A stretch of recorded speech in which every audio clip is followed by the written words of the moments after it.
आप बिल्कुल बालक हो, बिल्कुल बालक हो आप, आपको पता नहीं, लेकिन हो बहुत अच्छी आत्मा, बहुत पुण्यकर्मी प्राणी हो। अब जैसे आपको यहाँ बुलाया जाता है, आपको फीड किया जाता है आपके अंदर ये जो कानों के माध्यम से है, ये परमात्मा की आत्मा की आहार या खुराक आपको पिलाई जाती है। जैसे बालक तय निपल गेला दूध पिया करे, या माता अपने सतन से दूध पिलाती है। अब बच्चे ने माँ लाओगी ठाक है, खेल रहा होगा बैठा बैठा की, तब बेटा या बेटी को उसने बेरा है कि मैं काम लागूंगी, ये भूखा होगा फिर रोने लग जाएगा, इसने पहले छका दूं, तो वह लाती है पकड़ कर बच्चे ने बुला के, आजा बेटा बेटी, उन्हें खराब हो रहा होगा तो नवाओ दुआओगी, फिर दूध पियाओगी। अब वो दूध पीता पीता भी उसकी नीत नहीं रहा है, भाज ले खेलूंगा और बलका में बच्चा में खेलूंगा, वो दूध भी पी रहा है माँ का, और बीच बीच में भागने की चेष्टा भी करता हुआ, फिर रोक कर निकला और पी ले थोड़ा, और फिर उसको छोड़ देती है, अगर जाहिर खेल ले तो वो अपने फिर खेल में लग जाता है, और फिर भूखा होता है, फिर आ जाता है, या माँ उठा लेती है, का जले दूध पी ले। तो पुण्यात्माओं, आपको यहाँ बुला करके उस माता की तरह आपको दूध पिलाया जा रहा है, और फिर अब आपकी नीति यहाँ बैठे बैठी भी नहीं हो रही है। सत्संग खत्म होते ही चलेंगे, वो काम रह गया, वो ऐसे करूँगा, वो ऐसे करेंगे, वहाँ पता नहीं रिश्तेदार आए पाओगे, कोई बात नहीं, तो आपको 2 घंटे यूँ पिला कर दूध छोड़ देंगे, जाओ खेलाओ, और फिर आ जाओगे, भूख लगेगी जब तो फिर पिला देगी। इस तरह वो बच्चा, जैसे माता उसको दूध पिला रही है, फिर खेलने छोड़ देती है, वो धीरे धीरे वो स्वस्थ बड़ा हो जाता है, युवा हो जाता है, फिर वो अपना आहार आप प्राप्त करके स्वयं ही व्यस्त रहता है। ऐसे ही आपको यहाँ इस आत्मा का आहार पिलाया जाता है, और आपको छोड़ दे दिया जाता है खेलाओ उन खिलौने में, फिर आ जियो। फिर कुछ दिनों में ऐसे आप अभ्यस्त हो जाओगे, और फिर सब इच्छा से यहाँ सत्संग में आना प्रारंभ कर दोगे। आप अब माता पिता को पता है कि इस बच्चे को आहार ये स्वस्थ है, ठीक खाना खा रहा है, तो गाभरू हो जाएगा थोड़े दिन में। तो ऐसे ही दास को पता है कि आप आ रहे हो, ये ज्ञान सुन रहे हो, भक्ति कर रहे हो, तो आप उडारू हो जाओगे, कुछ दिन में सतलोक चालन दोगे, आप में भक्ति बन जाएगी।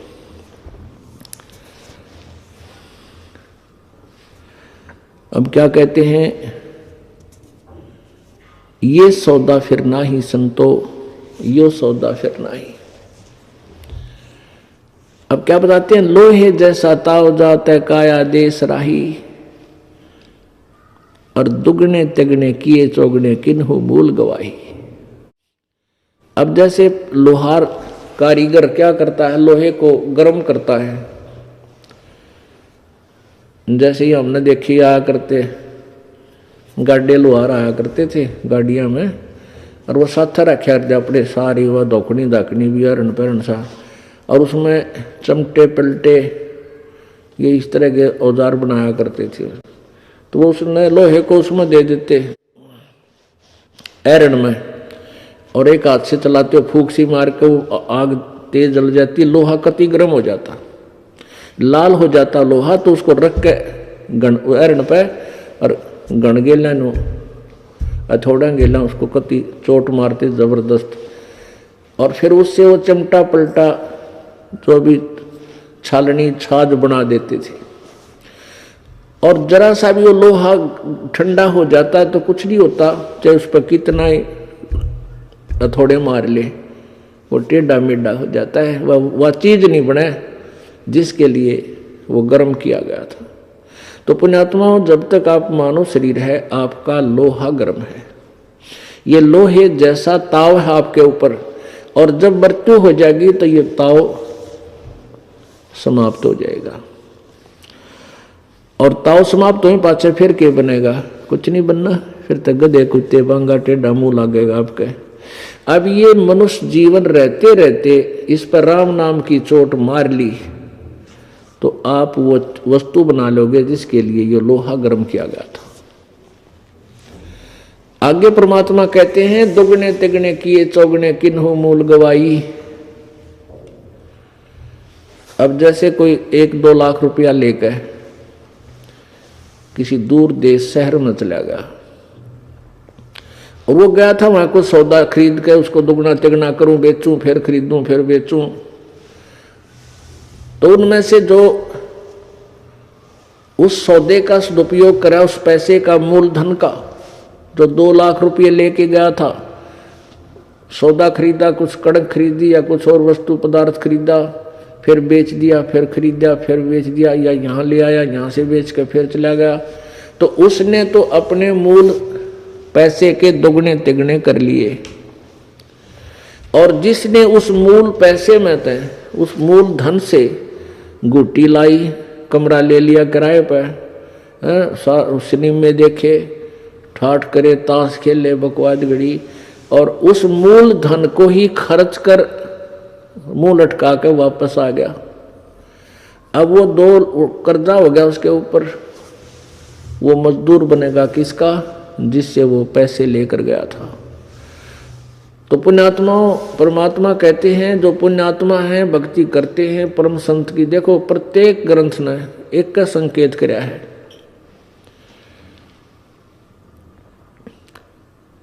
कि अभी भक्ति करो, परमात्मा की साधना करो। मनुष्य जीवन मिला है, ये बार बार नहीं मिलता। दूसरा संकेत ये किया है तत्वदर्शी संत की खोज करो। यहाँ के भगवानों ने भी, गीता ज्ञान दाता ने भी, जो ब्रह्म है, इसने भी यजुर्वेद अध्याय नंबर 40 के श्लोक नंबर 10 से लेकर 13 में 2 बार कहा है कि उस परमात्मा के विषय में यथार्थ ज्ञान तो तत्वदर्शी संत बताते हैं, उनसे सुनो। अपना जो अपने सत्तर का ज्ञान देना था वो दे दिया। ये ऐसे भक्ति करो, ओम नाम का जाप करो, ऐसे करो। फिर कहता है यदि उस परमात्मा की शरण में जाना है, पूर्ण ब्रह्म की में, उसकी भक्ति करने से पूर्ण मोक्ष होगा, तो उसके लिए तत्वदर्शी संतों की खोज करो। तो पुण्यात्मा, अपने परमेश्वर की वाणी, सच्चिदानंद घन की वाणी भी यही कहती है। कहते हैं कोट ग्रंथ का यही अर्थ है, करो साध सत्संग रे। करोड़ ग्रंथों का एक का अर्थ है तत्वदर्शी संत का संग करो, उनके पास जाओ। उनके पास जाने के बाद फिर आपके सारे रास्ते खुल जाएंगे, सब मार्ग मिल जाएगा। तो पहले उस तत्वदर्शी संत के पास जाकर के यथार्थ भक्ति ले करके और फिर राम नाम का रट्टा ला दे या मजदूरी कर। तो उसके लिए बताते हैं कि दुगने तिगने लोहे जैसा ताव जात है काया देश राही, और दुगने तिगने किए चौगने किन्हों मूल गवाही। ये लोहे जैसा ताव जाता है, आपका मनुष्य शरीर समाप्त होते ही ये लोहे वाला ताव ठंडा हो गया, फिर कुछ नहीं बनेगा। इसके रहते रहते आपने करना है। और फिर दुगने तिगने करे चौगने किन्हों मूल गवाही।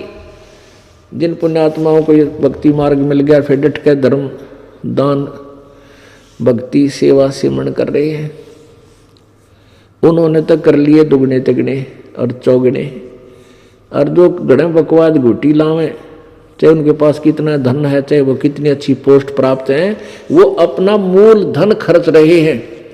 वो बिजनेस नहीं कर रहे, उससे सौदा नहीं कर रहे मालिक का जो करना चाहिए था। तो वो तो अपना मूल धन नष्ट कर रहे हैं, और आप दुगने तिगने चौगुना धन का इकट्ठा कर रहे हो राम नाम का। कबीरा सब जग निर्धना, धनवंता ना कोई, धनवंता सो जानियो जिस पर राम नाम धन होए। अब परमात्मा क्या करे हैं, ये सौदा फिरना ही संतो, ये सौदा फिरना ही। और लोहे जैसा ताव जाते काया देश राही, लोहे जैसा ताव जाते काया देश राही।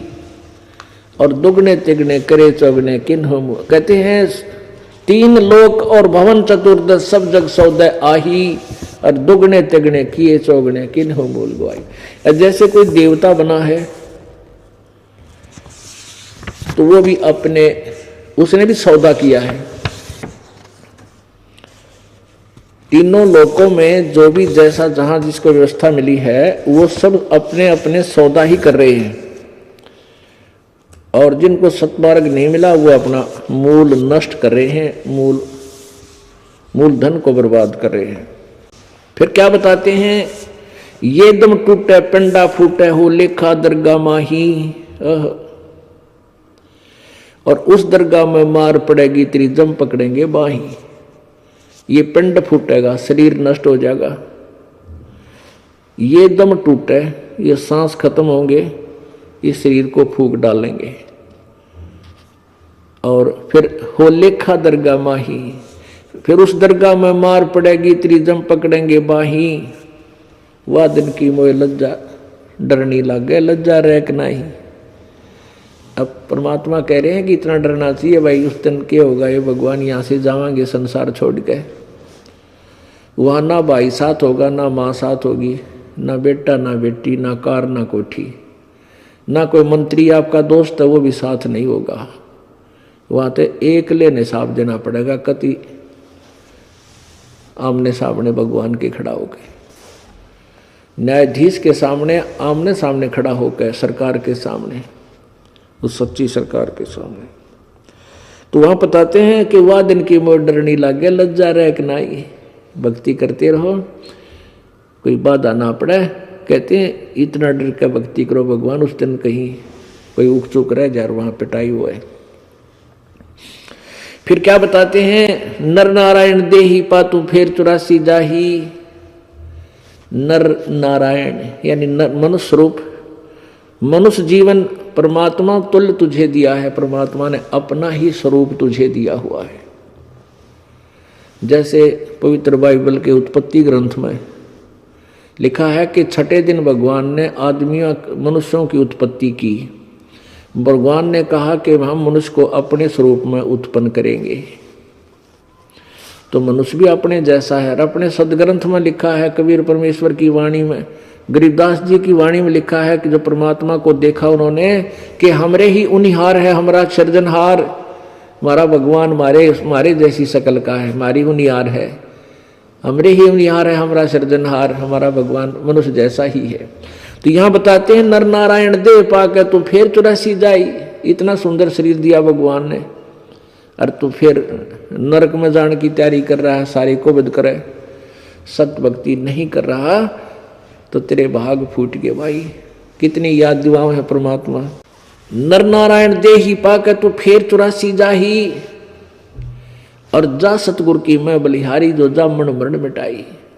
अब देखो बात वहीं आ जाती घुमा फिरा के कि भी उस सतगुरु की मैं बलिहारी, उस संत की जो जन्म और मृत्यु से छुटकारा दिलवा दे, उस पे कुर्बान जाऊं। बाकी तो संत हैं, गुरु हैं बतेरे, कोई ब्रह्मा विष्णु महेश तक का मार्गदर्शन कर रहा है, कोई ब्रह्म तक की जानता है।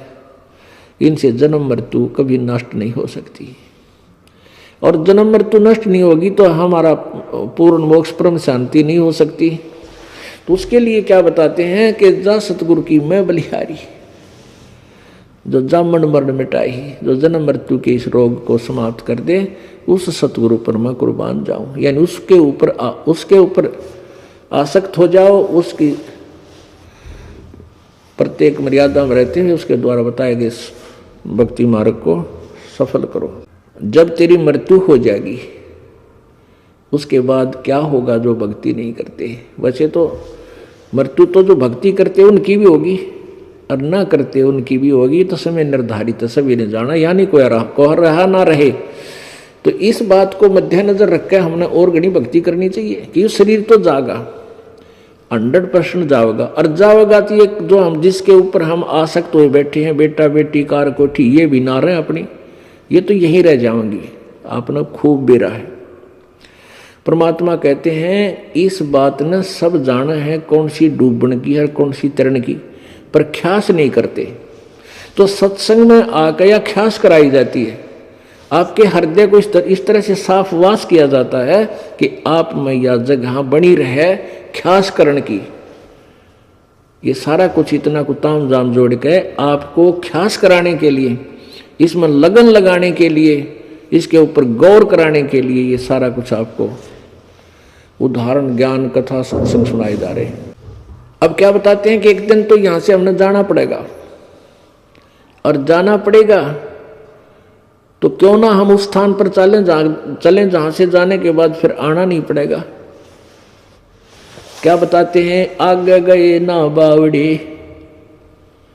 रहते भी सब जाई, बिन साहिब की बंदगी की ठोर ठिकाना नहीं।